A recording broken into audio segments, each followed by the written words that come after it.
la historia de nuestro pueblo en el ámbito político, en el ámbito demográfico, en cualquiera de los aspectos en los que un pueblo tan rico y tan numeroso como el nuestro se extiende por todo el mundo. Es absurdo, eso no se puede pretender.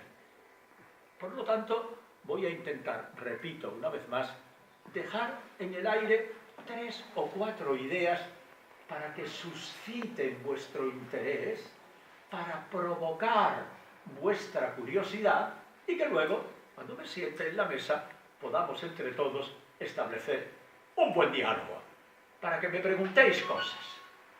Con lo cual, estaremos centrando, de acuerdo con el interés de los presentes, aquello que más pueda interesar en la mañana de hoy.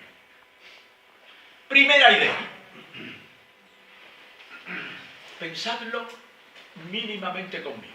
Tengo la libertad de saber que muchos de los jóvenes aquí presentes son universitarios. Por lo tanto, estoy hablando ya a un nivel intelectual que me permite utilizar un lenguaje un poquito más rico, de mayor contenido intelectual. No es necesario que tenga que rebajar tanto el nivel de exposición como si estuviera hablando a los analfabetos. No, sé que tengo un grupo de jóvenes universitarios formados, capaces de llegar más lejos que mi propio pensamiento. Primero, yo creo que los gitanos, nosotros, queridos amigos, somos un milagro de la supervivencia. Un milagro. Porque los gachés, los intelectuales, los demógrafos, los sociólogos, los catedráticos de antropología cultural, dicen ellos que piensan tanto, que son autoridades en el mundo científico, ¿cómo es posible que los gitanos no hayan desaparecido ya de la faz de la tierra? No lo entienden. ¿Cómo todavía los gitanos existimos? ¿Cómo somos un pueblo fuerte, orgulloso de ser lo que somos? No lo entienden. Y no lo entienden desde el rigor intelectual.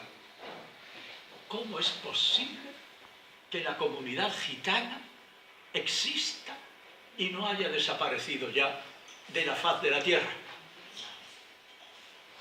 Mirad, dicen ellos, y yo participo del mismo criterio, en la civilización moderna, la que conocemos, el mundo moderno, el mundo de la prosperidad, de la tecnología, el mundo que ha evolucionado de una manera tan fuerte, tan importante, tan positiva, tiene 2 fuentes de derecho. Una se llama Grecia y la otra se llama Roma. La civilización del mundo moderno se fija en Grecia y se fija en Roma. Porque los mayos, la sociedad de la prosperidad en general, aprendió democracia, filosofía, manera de entender la convivencia de Grecia. Los griegos fueron los primeros pensadores que sentaron las bases del desarrollo moderno de la humanidad. Grecia. Y luego Roma. En Roma, entre otras cosas, aprendimos el derecho. Cuando yo empecé a estudiar Derecho, en el primer curso ya se estudiaba Derecho romano. Y todavía hoy, en los juicios y en las polémicas que los ciudadanos, sobre todo dentro del ámbito del derecho civil, todavía se recurre a los principios del derecho de Roma. Para la humanidad, Grecia, fundadora de la democracia y de la filosofía. Roma, fundadora y patrocinadora del derecho, 2 pueblos tan importantes han desaparecido. No están, no existen. Claro que existen los griegos, naturalmente, están allí en Grecia, pero la filosofía, la manera de ser, la manera de entender la sociedad, la manera de generar el pensamiento de los griegos ya no está. Hace muchos siglos que desapareció. Si queremos saber algo de los griegos, hemos de buscar los libros. Y en los libros sabemos de esa supervivencia de ese pueblo tan importante. Y lo mismo con Roma.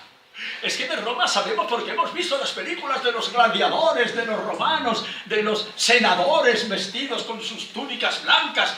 Sabemos de ellos por los libros, pero Roma, con lo que Roma representó, no está. Ha desaparecido. Es otra cosa lo que ahora hay. ¿Y cómo eran esos pueblos? Cultos.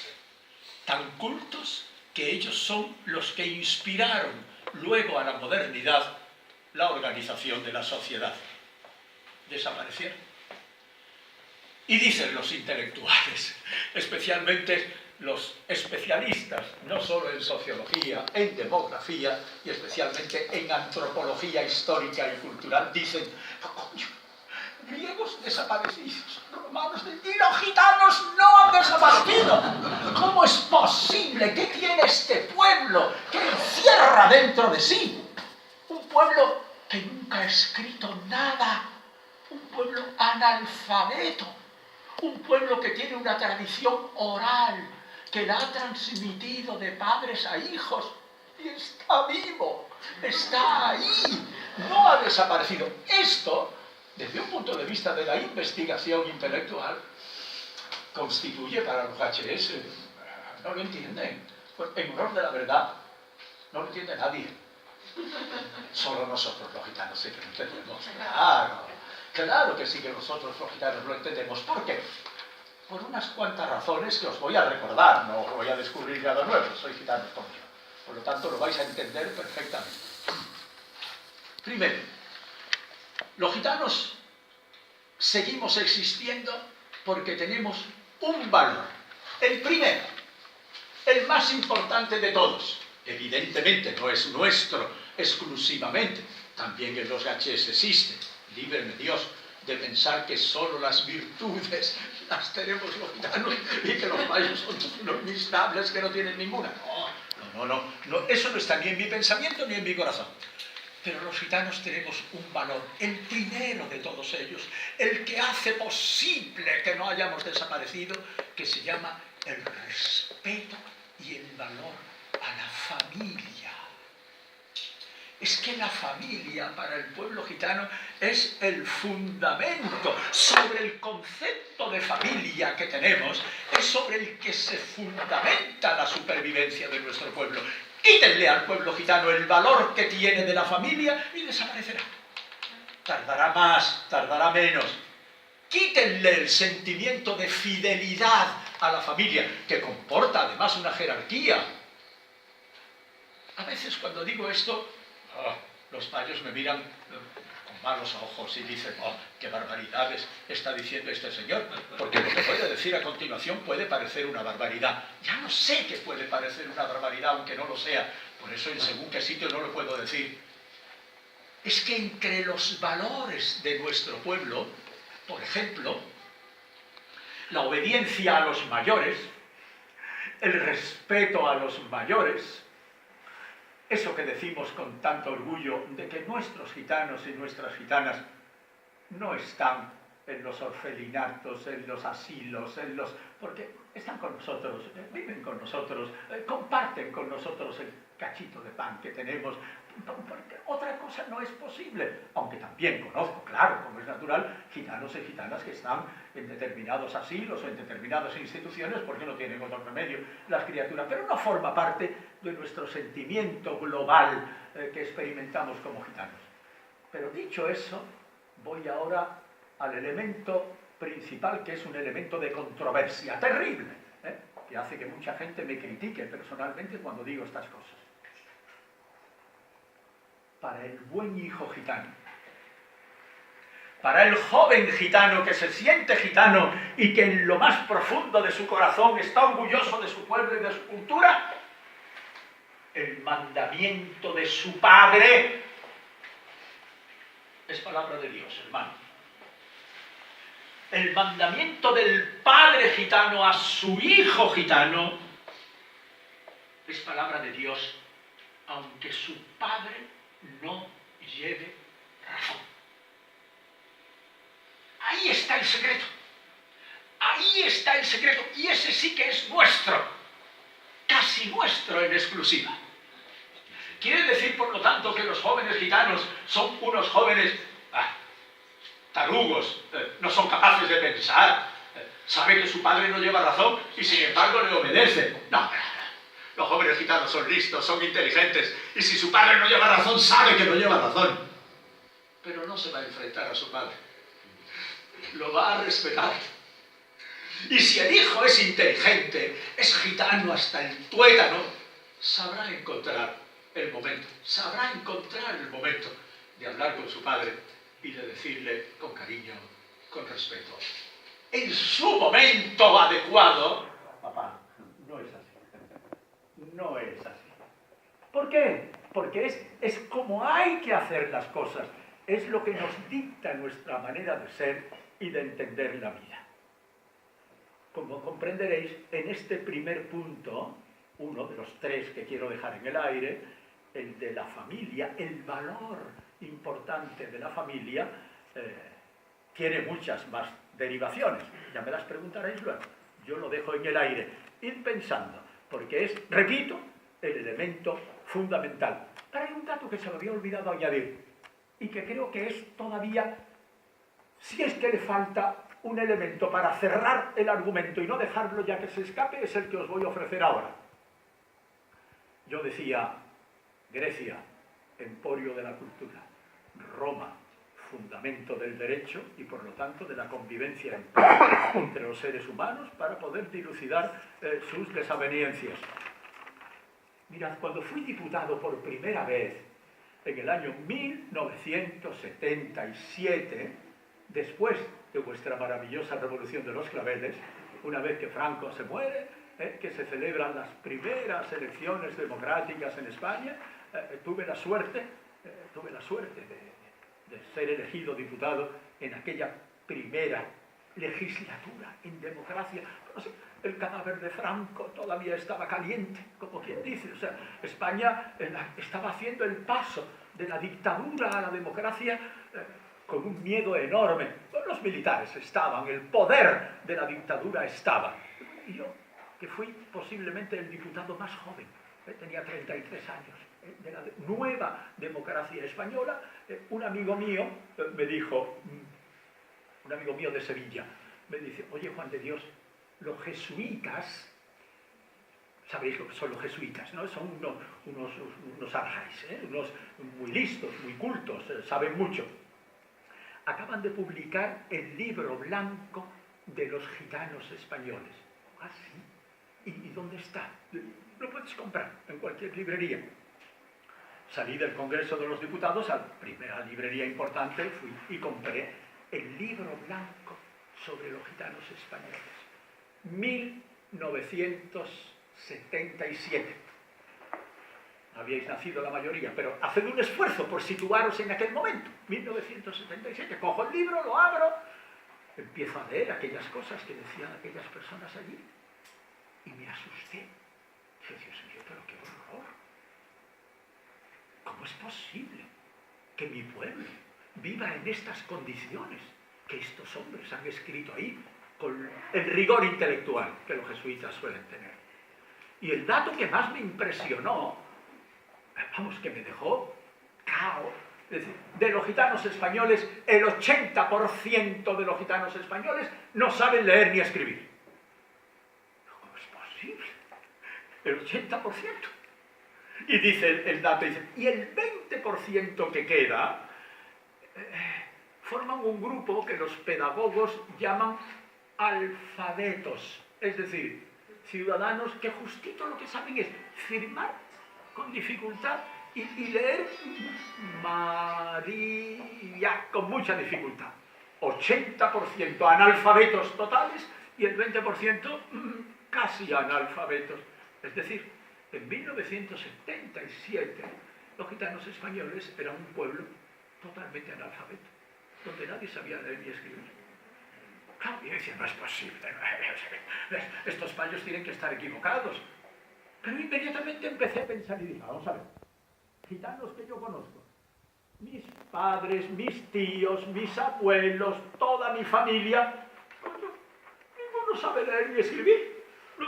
Al menos en la rama directa que de mí arranca, empezando por mis padres, mis abuelos de una parte y de otra, mis tíos, mis primos, mi familia más lejana. Toda mi familia es de Jerez de la Frontera. Y una parte en Jerez de la Frontera y otra parte en Algeciras, al final de la provincia, todos analfabetos. Inmediatamente profundicé un poquito más, gitanos de Valladolid, gitanos de La Coruña, gitanos, todo el mundo analfabeto. Digo, es verdad, es verdad. Eso añade un elemento más al valor que yo les decía a ustedes, denominando al pueblo gitano como un milagro de supervivencia. Encima, no sabemos leer ni escribir. Encima no hemos podido transmitir a nuestros hijos, y esto a sus hijos, y a sus hijos, y a sus hijos, ni nuestra historia, ni nuestras costumbres, ni nuestras tradiciones. ¡Qué mérito tan grande! Es un motivo más que sobrado para sentirnos orgullosos de ser gitanos. Pero no solamente orgullosos por lo que representa la fuerza de nuestra cultura, de nuestra personalidad colectiva. Es que es verdad, es que es verdad. No somos un pueblo pequeñito, somos 14 millones de gitanos en el mundo. Y yo soy un hombre que habla con rigor intelectual, yo no sé. Yo no soy fantasioso que luego alguien me ponga en ridículo. Bueno, no me costaría nada decir que somos 30 millones. O tal lo ha dicho Juan de Dios, pues será verdad. No, no. Yo soy un hombre que habla con rigor. Me equivoco todos los días, como cualquier ser humano, pero intento que mis datos sean datos rigurosos. En el mundo vivimos unos 14 millones de gitanos, repartidos más o menos así. 4 millones viven en América, más o menos 2 millones en América del Sur y otros 2 millones entre los Estados Unidos y Canadá. 4 millones en América. Cuando esto me lo oyen y los gitanos que viven allí me dicen, por favor, Juan de Dios, que vienes diciendo lo de los 4 millones desde hace 5 o 6 años. Han nacido más, ya somos más de 4 millones. Ponle 100.000 más o los que ustedes quieran, pero mi dato es un dato muy aproximado a la realidad. Y los otros 10 millones de gitanos que quedan en Europa. Pero además, los que viven en Europa repartidos de la siguiente manera, sobre todo los jóvenes. Haced un esfuerzo conmigo. La mayoría de nuestro pueblo vivía y vive en los países del este. En la Europa comunitaria, cuando España y Portugal entran juntas en la Unión Europea, 1 de enero de 1985, España y Portugal, como buenas hermanas, entran juntitas en Europa. Yo fui diputado también en el Parlamento Europeo precisamente en ese momento. Entraron en la Unión Europea España, Portugal y los gitanos, en mi persona. En el mismo saco entramos todos el 1 de enero de 1985. Bueno, pues la realidad es que en aquellos momentos Europa, la Europa comunitaria, no era como ahora de 27, pues los británicos ya se han ido, 27 Estados miembros, no, eran 13. Y cuando España y Portugal ingresan, fuimos 15. Y durante muchos años ha sido la Europa de los 15. La Europa de los 15. Atención, en la Europa de los 15 vivíamos muy pocos gitanos. La mayoría vivían en la otra parte de Europa. En la mayoría de los gitanos de aquí, de este sector, España, Portugal, Francia, Reino Unido, Holanda, Bélgica, incluso hasta Grecia, esta parte, vamos a llamarle, de la Europa occidental, de la civilización de esta parte del mundo, yo no creo que viviésemos más de 1,5 millones, El país que más gitanos tenía, evidentemente, España, que entonces tendría unos 600.000, 650.000. Los gitanos de España en estos momentos somos, y es una cifra de rigor, unos 750.000 aproximadamente. Francia entonces tendría no llegaba a los 300.000. Italia nunca ha pasado de 90.000, 100.000 gitanos. Ahora hay muchos más pobres gitanos de la antigua Yugoslavia, sometidos a una guerra terrible en la que Yugoslavia, la vieja república yugoslava, que tenía 1.200.000 gitanos. Cuando la gente dice que yo he sido el primer diputado gitano de la historia, no es verdad. Sí, he sido el primer diputado gitano de la democracia nueva. Pero antes de que yo fuera diputado, había un gitano en Yugoslavia al que he tenido el honor de conocer, un señor mayor, llamado